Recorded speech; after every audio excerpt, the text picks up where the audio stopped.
this will be the third time the Retrofit Academy has partnered with Futurebuild to deliver this zone. Did that again. This section of the show,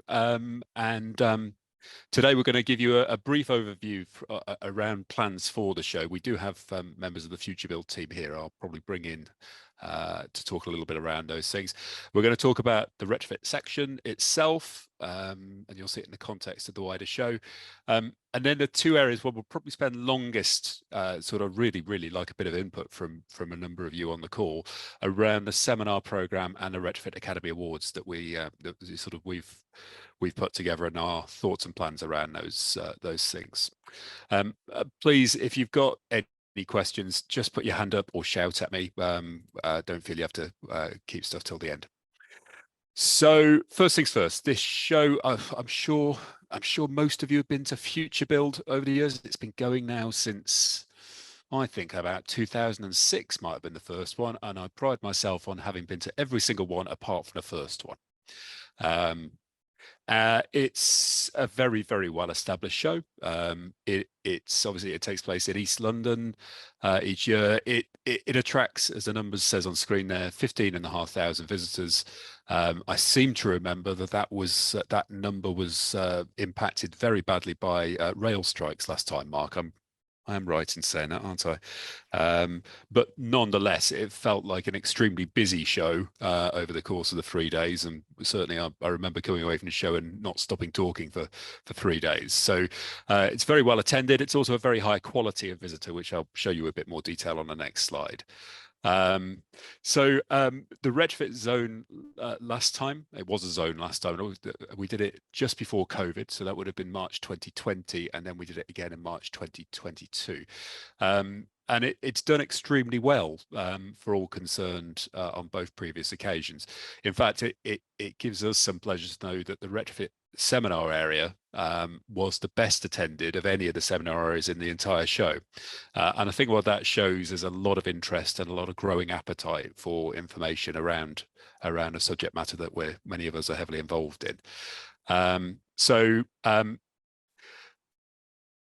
It's a very good show, very well-established show, and it's attended by a pretty high net worth audience in built environment terms. So its sort of core is around architecture, design, and sort of the construction side of the market. It's not a real estate show. It is a construction show at the end of the day. We also find ourselves, the retrofit zone finds itself visited by a whole range of people who don't fit naturally into any one of those boxes. I think in our world, we call them key stakeholders. So we have many conversations at the show, probably with a bit at the bottom of that list there, local authorities and housing associations and social landlords. So I think they make a beeline for us, even if by number of the 15,000, by percentage of the 15,000, it's a relatively small bit. They certainly find their way to it. But at its heart, definitely a design and construction show. This is the floor plan for next year's show, which I believe has significantly grown since last time. So I mean, this show's sort of been up and down in terms of size over the years. I remember at the height of the solar boom in the late noughties, early 2010s, it was significantly bigger. But this is a good size footprint for a show. Some very strong well-known brands on there, as you could see, confirmed as exhibiting, and there's a broad range of other sections of the show. So there's interiors, there's materials, there's off-site construction, digital, sustainable infrastructure. Looks like there's a big new Bays innovation zone this year. District energy, energy itself, as opposed to energy efficiency, I'm assuming, buildings, and then of course retrofit. Now, so you see the retrofit zone in the bottom right-hand side. That's a pretty similar location to the one that we had last year. And you see within that zone, the big purple area, that's the seminar stage itself. It's a bit bigger than last year because we need more seats in it because there were so many of the sessions were full. You'll also see at the center of the floor plan the main conference arena, and that is where our Retrofit Academy Awards take place on the first evening, more of which to follow. So the the retrofit zone, another pound in the box. The retrofit section of the show is shown in a bit more detail there. So you can see that they're the exhibitors. I think they're either confirmed or near enough confirmed. We do have the list of those who are confirmed in a second. Um, it's obviously like any trade show. It's a show that's sold by the square meter, either you buy space only or shell scheme. And members of the Retrofit Academy, which many of you are, benefit from a 10% discount on the show rates, which it effectively means you get the early bird rate on the show, irrespective of when you book. So you can see there the prices that Futurebuild charge for the stand space. Don't worry, that's not a square meter. That is for a stand of that size. They're the shell prices, so you take money off that if it's space only that you're doing. Okay, we got there in the end. Thank you. Yeah.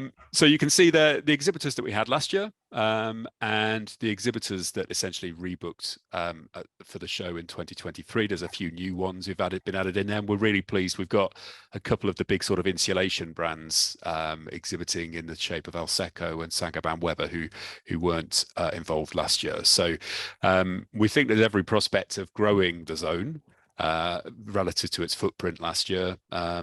There was a really nice buzz around it last year, and a lot of the feedback from those exhibitors was extremely positive. So I'm sure a lot more of those will be back, but it would be really good to add some new names to this list.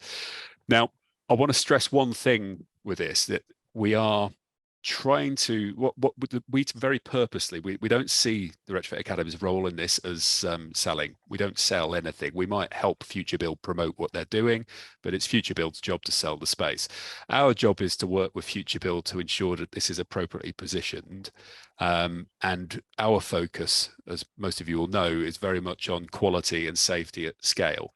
So we want an exhibition that reflects that. And we want to be presenting particularly to those people developing retrofit programs and projects, the sort of the art of the possible and what quality and good retrofit looks like. There's a lot of confusion out there. So the main platform we use for that outside of the exhibition is the seminar area. So extremely well attended last year, pretty much 90% full 90% of the time. So and you can see some of the topics that we had last year.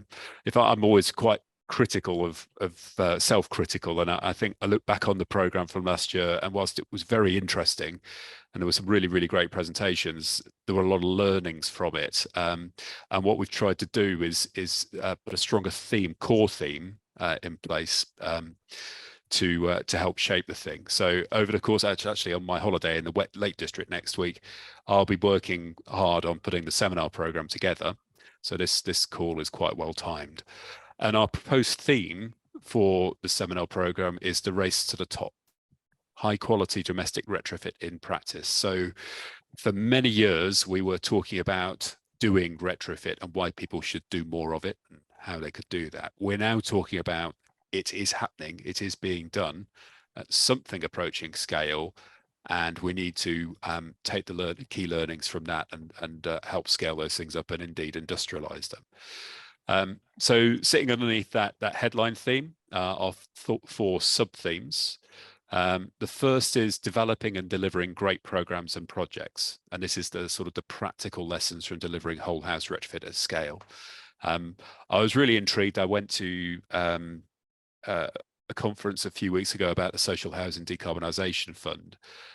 Richard was there, and perhaps a few of the others were, and it was really interesting to hear social landlords in particular talking about the projects that they're right in the middle of and all the things that they're learning that they never expected would come up. And the one that stuck in my mind most was where they start talking about residents wanting cat flaps. Now, I'm not proposing to dedicate a whole conference session to the cat flap issue, but it's those sorts of granular lessons that you would never think about unless by doing that I want to pull out. Andy and I have had conversations about passive house cat flaps, so we can get all over that seminar. Okay. I'm not having a cat flap session, El, but maybe you could twist my arm. But it's those lessons from doing. That's the key thing. The second key theme is around excellence in assessment, coordination, and I think particularly design. So something else we hear all the time from local authorities and social landlords is we really need more support around design. And it's all very well and good directing them to a great passive house architect who's great at retrofit, but that's not quite where we're at with this. So we want to be pulling together examples of how assessment coordination design is done brilliantly right now in a way that they can relate to, and which are services that are more broadly available to them. So the way we're going to do that is by linking in with our awards. And you'll see there are categories relating to each of those, and by definition, the shortlisted entries into our awards around those sorts of topics should give us some excellent material to base the seminar program around. The third key issue is around supply chain development and creating a skilled workforce. This is a well-established issue in the sector. There's so much retrofit that doesn't happen for want of the labour force to do it, and if you haven't got it in terms of scale, you usually don't have it in terms of the appropriate skills. So this is obviously very core to the Retrofit Academy's mission. So there's the existing skills gaps, and then there's this big issue around attracting talent to the sector, which we are now. It's one of our 3 core missions at the Academy, to promote careers and to build career opportunities within the retrofit sector. So we feel that's a key one. And then finally, we want to look at growing demand and improving customer experience. So this is more the marketing and customer service angle, but if we're doing an increasing amount of retrofit, we are in people's homes, we are doing things to people's homes, and presumably we're doing that sometimes extremely well and sometimes not so well.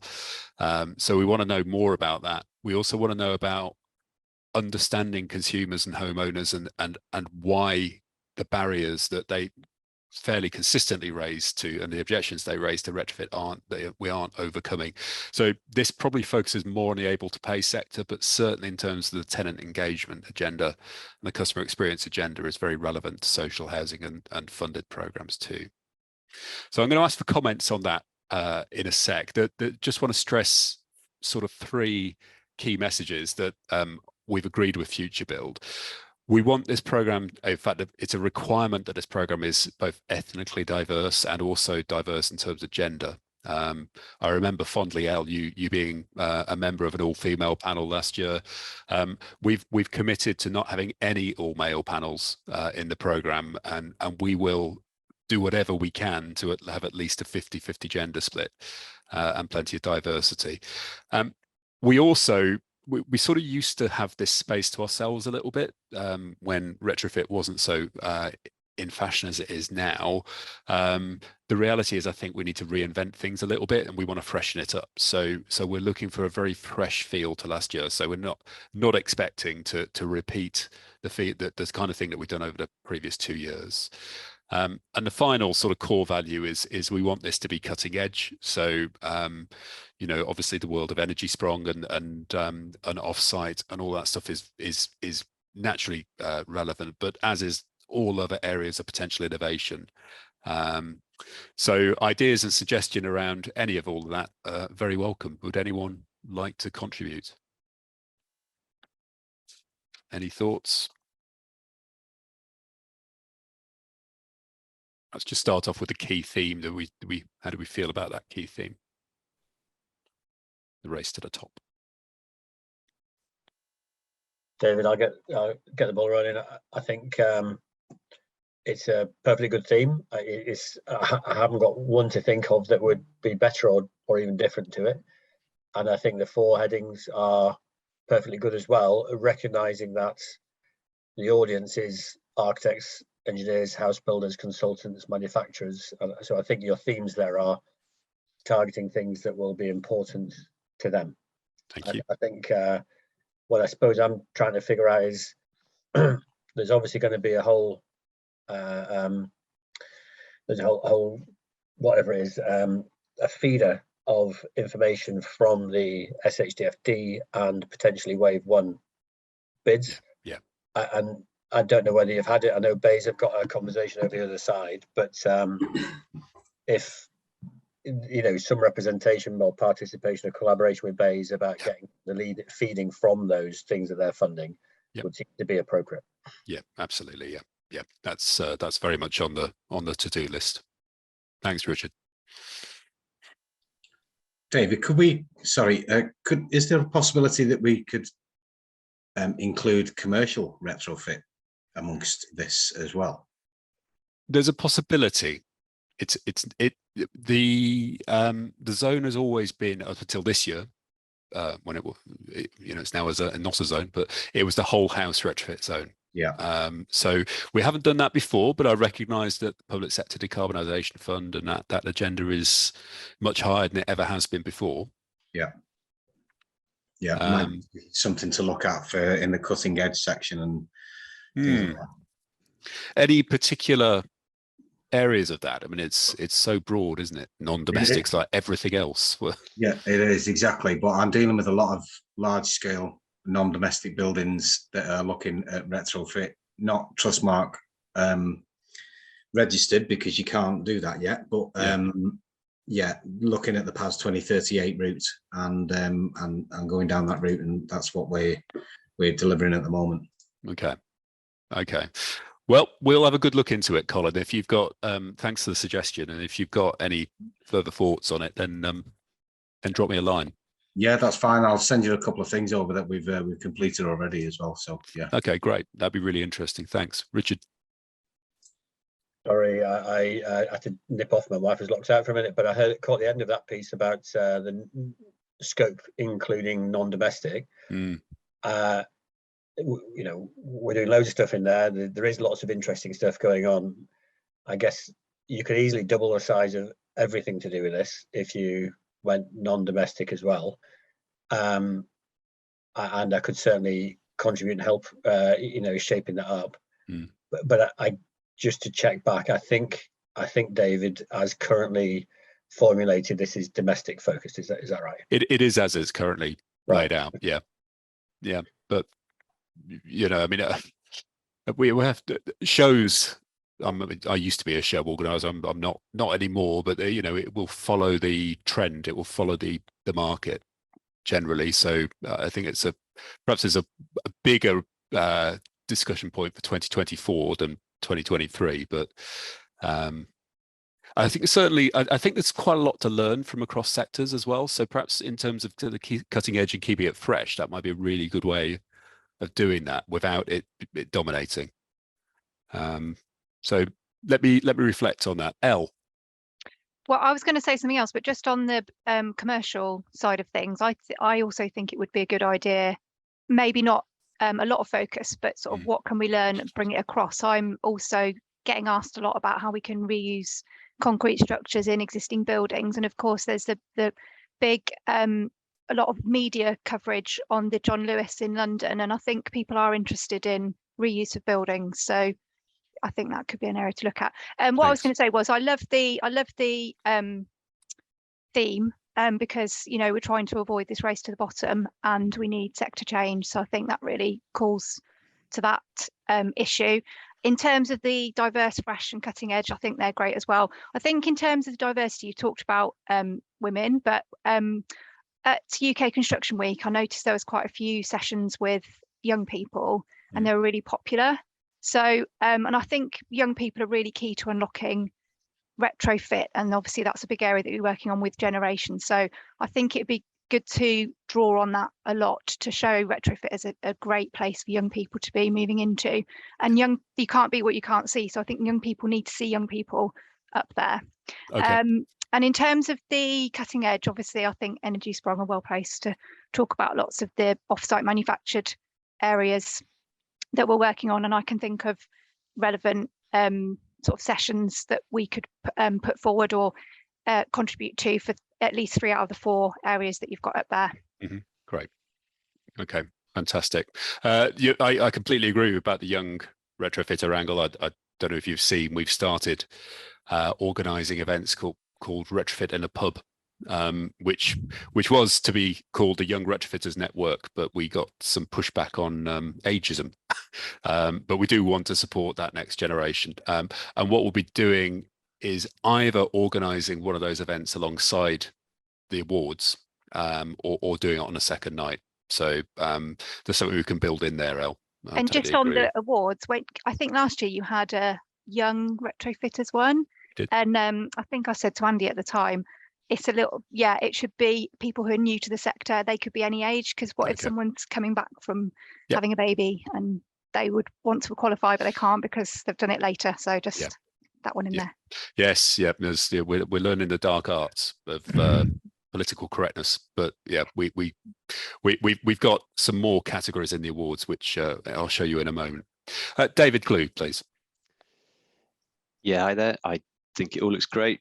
Lovely use of language to kind of twist race to the bottom and all that sort of stuff. I like the sections. I certainly hope we could contribute to the number one. So kind of practical lessons. That's a big part of what we do. Yeah. And more of a comment, and I absolutely don't think you should do this, but I don't know whether by design or look, you've not even touched policy, and it's probably a good decision because, of course, if the bulk of our people are going to be landlords or kind of social landlords, and councils, they're exhausted from trying to chase policy around in circles, all the different funding streams. Rather than have a session, just have like a massage chair for them to kind of recuperate them for next year's rounds.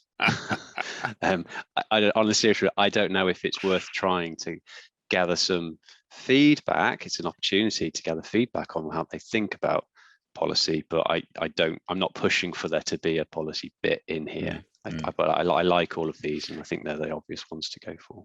Okay. I think the most useful thing we could do for BEIS and its programs at the minute is to highlight the practical lessons. I think there's an influencing policy angle, isn't there? But policy presentations as such are usually the dullest. It certainly wasn't emphasizing get someone to talk about how to apply.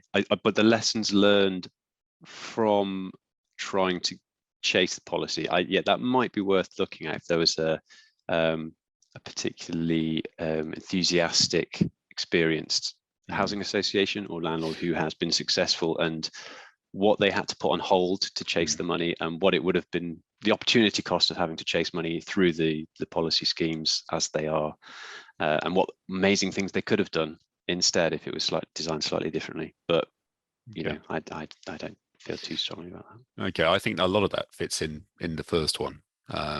So yeah, we'll very useful comments. Richard, your hands up.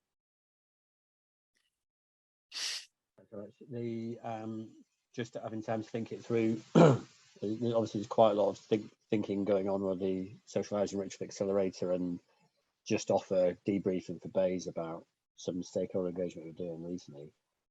And I think one of the things to take from that is that a real challenge the market is having, and therefore all the participants and attendees, is scaling up to the demand. And I don't know whether it's a cross-cutting theme, or it's a question that you might wish to ask when people are putting forward, or you think of curating content under each theme. Because I think it applies to each. Bigger, larger, longer-term programs. Actually, scaling up means efficiency around assessment coordination and replicability of design excellence and platform-based, design. Supply chain scale up, and needing hundreds of thousands of extra people. But then actually making it a simple purchase that's accessible to across tenures, and actually a repeatable, consistent, positive experience, so we don't get the bad press that's covered lots of other things. And there's a whole range of scale-up challenges, as well as simply being able to do what you've got on your plate well. And I think they're quite distinct. Yeah, they are, aren't they? And it can help that conversation to bring it to the front of people's minds, so they can share how they're getting ready for it, and maybe help each other to prompt them to get ready for it. That'd be great. Okay, that's a really interesting point, Richard. Thanks. So we've had scaling up. I think you remember we had scaling up in the title last year, and I think I'm missing it a little bit. Yeah. Okay.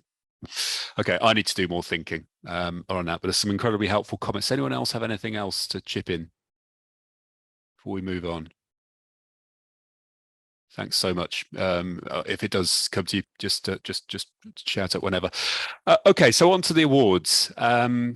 We held these for the first time last year on the first night of the show. I have to say we're absolutely delighted with how they went. It was a lovely evening, very well attended, fantastic atmosphere.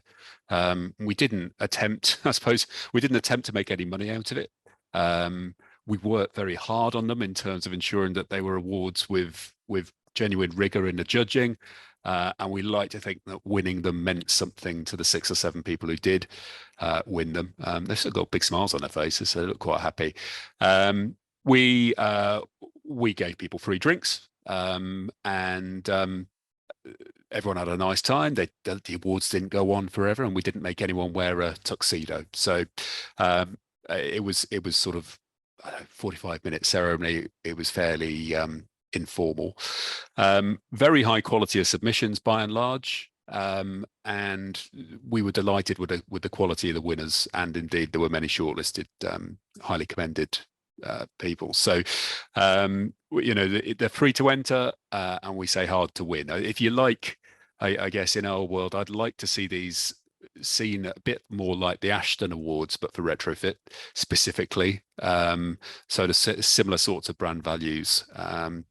And we had our judging panel last year. We'll retain some of those people, freshen it up a little bit, but they're all people who share our passion for retrofit.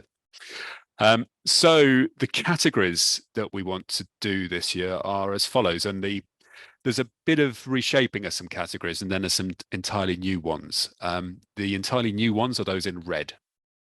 So some of the ones in white have been tweaked a little bit. So rather than, we don't want to bring the energy company obligation world into this at all. We want to focus on able to pay markets, SHDF and local authority led programs, because that's where we feel the best chance of quality and scale come from. So we've rather than have a small and large project of the year, we've gone for a best local authority retrofit program and best social housing retrofit program to make sure we capture both of those markets. Big theme in SHDF, as a big learning in SHDF has been around, don't just think about the technical and the bricks and mortar, think about the people in the properties. So we want to be, and it's very core to everything that we teach at the Academy, so we want to recognise excellence in tenant engagement, hence we've introduced that. We've retained the retrofit contractor of the year. I think we may have called it installer of the year last year, actually, but we've gone with contractor this year. Again, reflecting the fact that we don't see the eco type installer as being, this isn't really the awards for them. We want to be having got a couple of excellent contractors on this call, but that's the sort of there's more social housing, repairs and maintenance companies coming into decarbonisation and retrofit space is what we mean by contractors. Assessor and coordinator of the year we did last time, and we will repeat. We are doing a retrofit designer of the year this time, and also retrofit assessment and coordination service. So there are a lot of companies that have started up and offering that sort of assessment and coordination service as a essentially as a professional service in a new way. So we want to recognise those companies. Retrofit Rising Star Award, Elle, I think you're absolutely right. We're not going to limit this by age. We're going to limit it by people relatively new in the sector. So thanks, we're on the same page. And then 2 new ones. The Academy itself will be issuing our Graduate of the Year award. So trained 2,000 people, or will have trained by next March 2,000 people in the year in between shows, and there's been some absolutely incredible graduates in that period, and we'll select the best. And then I think a really, really important one is we're trying to support this new series of new professions and new companies and existing companies in working in innovative ways. We want to be showcasing the best employers. So people who are, if we've got a war for talent going on, which I think we probably have, we want to be recognizing the best employers in the space and why they might be great places for people to work, which ties in very much with our Retrofit Careers portal that we're launching at the end of this year. So again, I'd ask for any comments or observations about those before I tell you about what we've got planned in terms of the event. What's the difference between the local authority retrofit program and the social housing retrofit program? Aren't they quite similar? No, by local authority, we're talking about local authority-led programs. So very few of them have stock left, as opposed to social. The social housing retrofit is where they're retrofitting homes that they own. So you might well get local authorities who do have stock and do have retrofit programs entering that.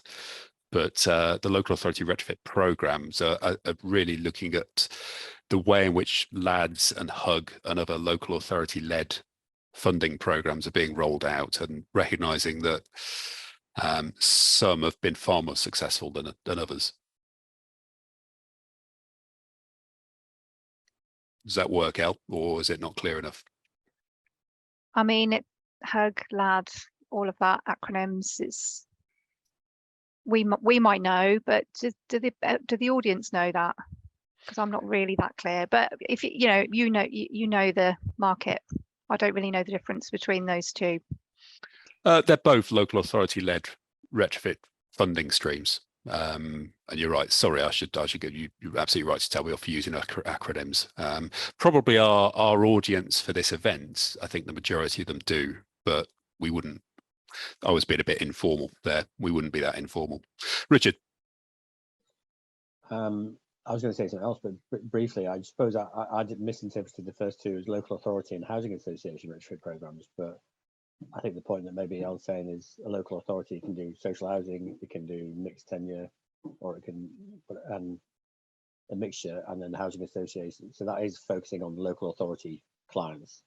The social housing one could be local authorities or housing associations or any other social housing provider, a charity or something. Got you. Yeah.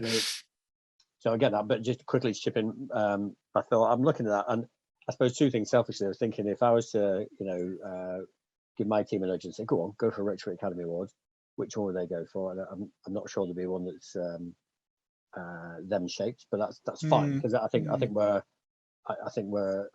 doing our bit in a slightly different way. We're not participating so much in the delivery end, and that's fine. They're not meant to be designed for us to apply to, but there might be others like us entering the market that will be needed for. Arcadis is doing a load of program management in Birmingham. Gleeds are doing some of the PMEA work on the stuff. So just you don't want to end up with a Building Magazine Awards, just permutated for retrofit. But just thought it's an interesting one. Thank you. But you do want to encourage them, don't you? So I mean, I want to encourage them. As sick as it makes me when I see all these competition, doing it, because I'd love to get it in myself. We haven't got enough people, and the market needs those other roles on project delivery. And actually, this might support and encourage those organisations that aren't fully deployed to celebrate where they are a bit. But the other points as well is you talk about cutting edge. Is there something here about innovation? Best innovation of the year? And ultimately, what the whole shooting match is about impact in the context of scale up, but also of, it's an existential crisis, it's a social and it's a residence crisis of health and well-being, of fuel poverty. Is there something here about impact as well? Just in terms of, if you're almost tracking you can almost design your awards to track from service to outcomes. Do you know what I mean? That there might be a bit about really saying, it might be. And then you could open it up to say, well, it might be Equans saying they've done however many thousand homes and they've impacted that way, or it might be somebody's done innovation that applies to all the upgrades on metering or monitoring or something, and then they've driven impact, or it might be social engagement or the tenant engagement, innovations or PAS innovations that reach equality across the board. I don't know. There might be innovation impact somewhere in there. Okay, that's a really big idea. Thank you very much. Let me play around with it. Just going back to the innovation side of it, are you thinking there around product or approach, or? I think I'm leaving it open, because I think the theme of cutting edge and the 4 areas of program, design and customer journey and supply chain could all exhibit product, process, service, commercial innovation. And I think it's actually to cover, might be to reward novelty, improvement, and breakthrough moments that really make a difference with new products and services. Just in the reflection that, in 5 years' time, it'll most probably be quite a different market than we are here.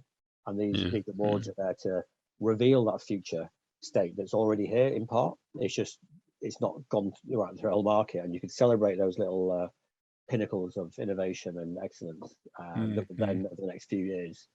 Actually, quite difficult. Thank you. It was really interesting. It's actually quite a difficult thing for us to know about those innovations because we're a training and membership organization. So I'm just wondering how the people most likely to know about the things that are making the biggest difference are the people who are delivering stuff on site and are coming across the problems and finding the solutions. So wondering. You mean as a judging panel? Yeah, you could do that, or you could just to get the right entries, really. Yeah. Well, you could go via Innovate. Innovate UK's got the new net zero stuff going on, isn't it? Good idea. Yeah. So Mike Thanks, Pitts and Richard. Co could nudge it in the direction, sure. Okay. Yeah, that's a really nice idea. Thank you very much. Andy. Hi guys. Yeah, just to reiterate, I think I like Richard's idea there, innovation, something that sort of recognises an initiative that's sort of pushing the boundaries, something that's sort of, looking to the future and trying to help us think, go back to the conversation we just had around the topics for your sessions, innovations and cutting edge is going to be coming out quite as a key area that we need to focus on. So let's start recognising it as an award, and you will get, it'll be the likes of the contractors, the consultants and all the other people trying to put these ideas forward. So it might not be aimed directly at innovators, but it might be us that are sort of pushing these people forward to say you should apply for this award rather. So, you won't necessarily reach that audience. Yeah. From your sort of. That was my point. Yeah. And also the last one you've got, employer award. Yeah. Are you not picking that up sort of in the other awards? So contractor of the year, social housing, local authority, assessment and coordination is a sort of consultancy service, isn't it? How is that different from some of the other ones you've got there? So it's more about, we're very keen to support employers who are helping create pathways and progression routes for people and supporting talent coming in towards the bottom and coming through in a sector that's never had a workforce before. Yeah. So it's more about the great place to work, the great career opportunities, the support that people have got it to help them do their jobs better, the training, or it could be any of those metrics. Not been 100% bottomed out. Yeah. Which of those things, but that kind of stuff. Okay. What do you think? Yeah, I think you just need to define. As long as you define it correctly and people can understand what. So yeah, it's about that career progression, isn't it? Some sort of L&D program, career progression within that business that is focused on retrofit. Yeah. Okay. We'll give that one plenty of thought. Any other comments, David? Yeah, thanks. One of the things I guess which is going to become more important as more retrofits get done is the implementation of evaluation. So rewarding people for doing it, because we see it as a real area of confusion or lack of confidence. I think a lot of people don't really know what they're doing in a good way. You're kind of asking questions, how on earth do I do this? And so showcasing some really good examples of monitoring of retrofits might be a useful one. I don't know if it's a whole project, a whole award, or just something to think about in the future. Okay. Yeah, that is very much the what's the expression? The Cinderella subject to the evaluation at the minute. It's not being done very well. And the standard isn't out. Is it out yet? Not sure if it is. But it's certainly not being done to anything like it generally at the minute. So not sure the time's quite right, but let me think about it. Thank you. Andy, your hand's still up. Do you have another comment? Yeah, it was just a quick one. So I meant to ask you, did you get a lot of response last year? So just thinking about, you've increased the categories. So yeah, we had 60. Are you going to confident you'll get plenty of responses for each of those categories? Yes, I think we are. I mean, we did.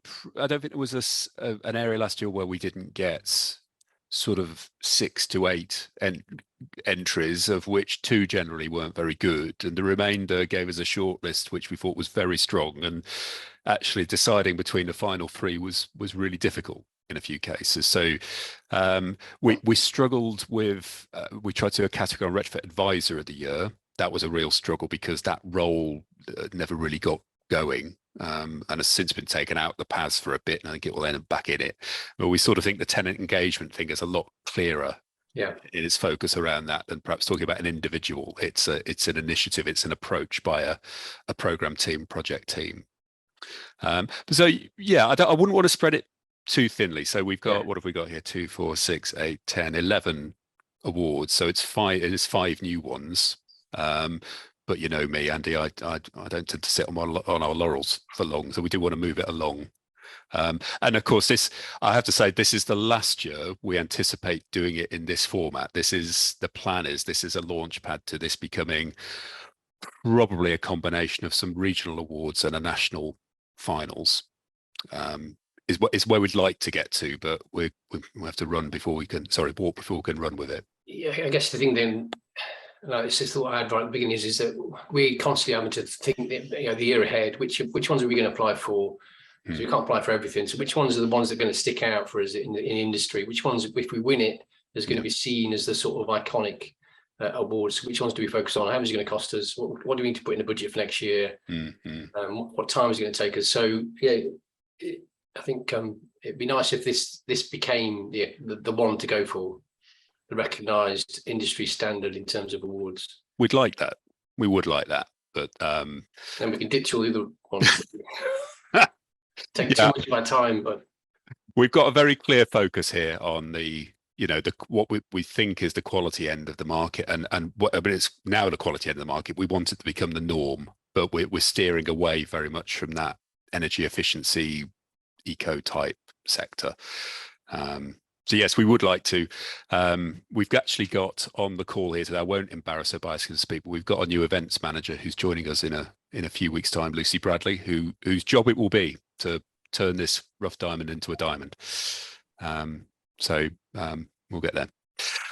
Okay, thank you very much. I will highlight that we are offering sponsorship on those categories this year, as you would expect. They're not building awards style size packages at all in terms of price, but it would be great. It would really help us. We don't charge attendees. We incur all the cost. I think last year it cost us about 15,000 to put on, albeit Futurebuild are extremely generous in giving us the use of the space as well. But some sponsorship would be extremely welcome, and we can send you details of that. So that's the end, just to sort of the calls to action next. So remember, if you're interested in exhibiting, and some of you on the call are already booked in, but if you are interested in looking at exhibiting, speak to Easy Fairs, the Futurebuild team. So Mark is on the call here along with his colleague Paul.